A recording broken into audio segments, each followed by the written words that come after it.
Hi everyone. I had to post this, even though I don't know whether you care or not, but I've discovered that the Wicked Witch of the West has joined up with her devilish friend and are having conversations in a new podcast.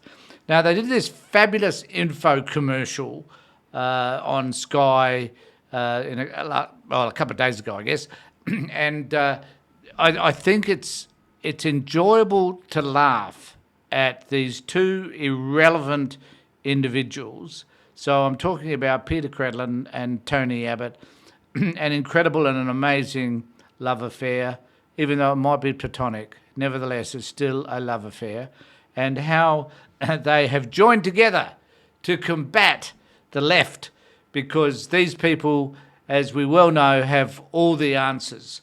They don't, and it's interesting. I'll just play a little bit of this to you, and you might get to see that actually Tony Abbott has no friggin' idea what he is talking about. So I'll just play this for you.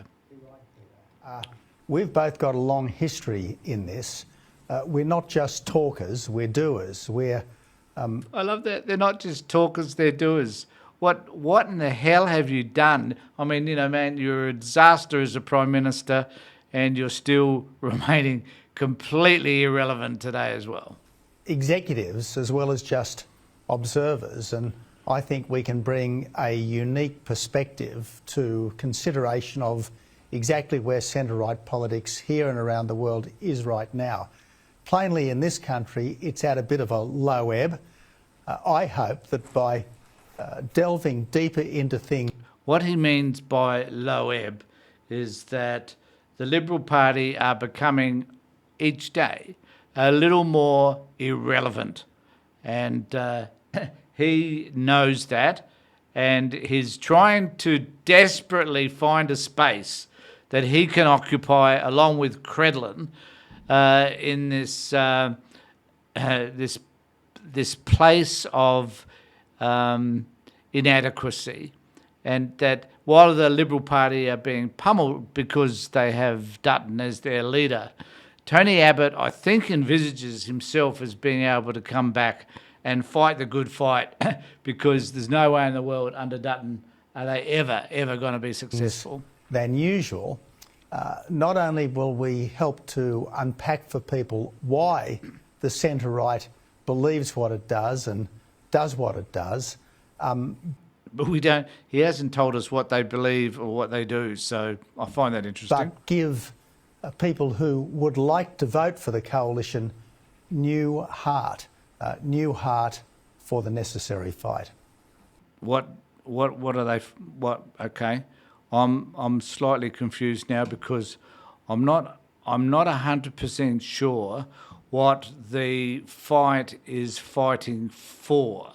So I think he attempts to redefine conservatism in just a moment. So let's just hear what he has to say about that.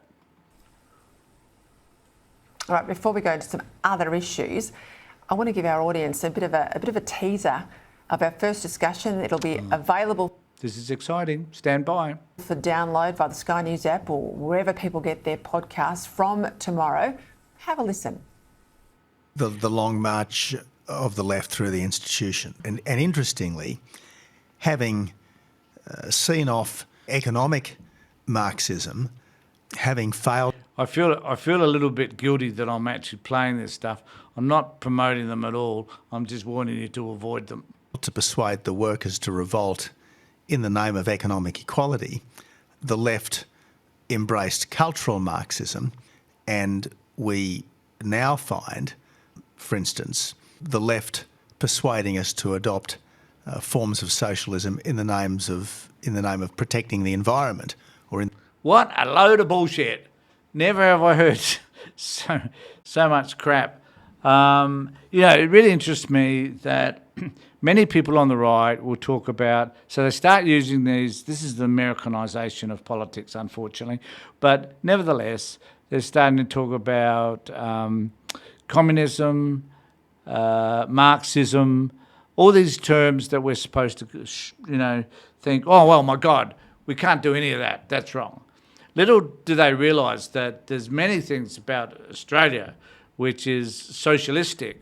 For example, Medicare, our welfare state, NDIS, there's a whole host of things which are about being a socialist country. And yet they don't raise the objections to those per se, even though the right wing would love the welfare recipients to be receiving far less. They'd certainly like the middle class to be receiving no further increase in their wages, and they'd certainly like Indigenous people not to be recognised in our constitution. But that's who the right wing is, and that's who these dudes are.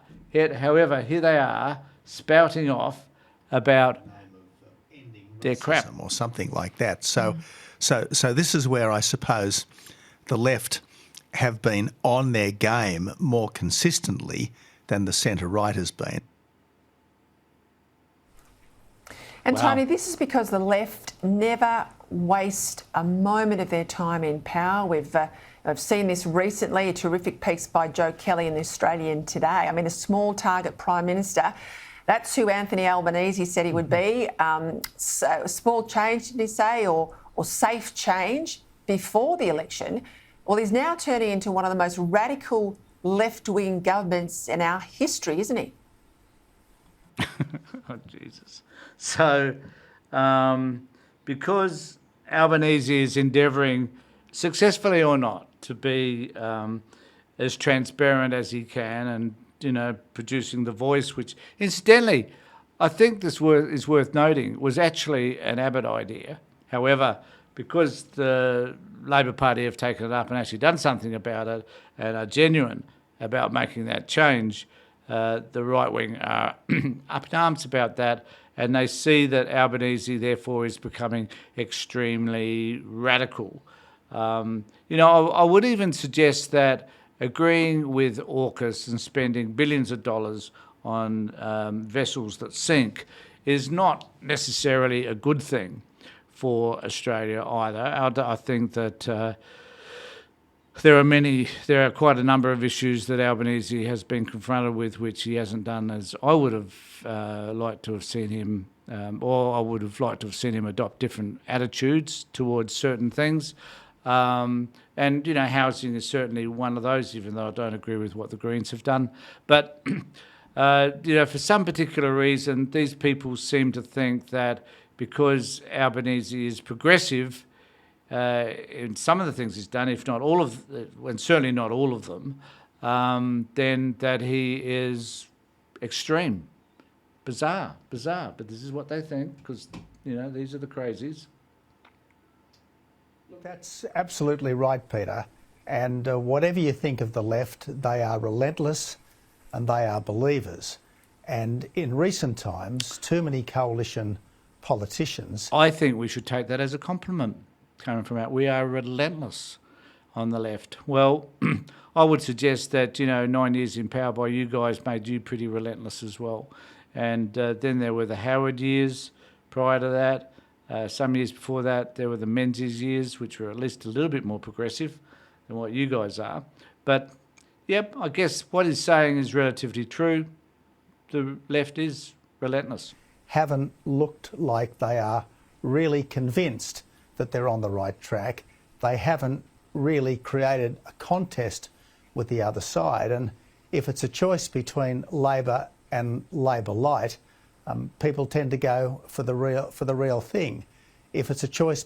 I'm assuming the real thing is Labor Light, which is still Labor. ...between Labor and Labor without the unions, again, they tend to go for the real thing. So I hope that this podcast series will be a bit of an exercise in rediscovering on the centre-right where we really stand, what we really believe, and who we really... Oh, God, I'm over it. What a load of crap. So I'm going to post this anyway, but wondering what you think about these two people and whether you think that there's a place for someone like Tony Abbott and Peter Credlin, because I don't.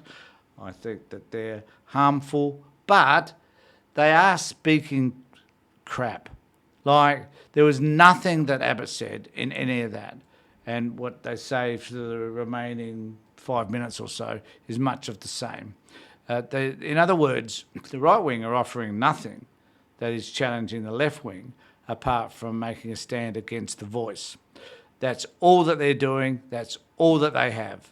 They are useless, hopeless, and my guess is that they're feeling rather fatless at this particular point in time. So subscribe to my channel. I've just posted a really interesting video on racism, so I hope you can all watch that as well, and please subscribe if you could. So take care, everybody. Look after yourselves and be safe.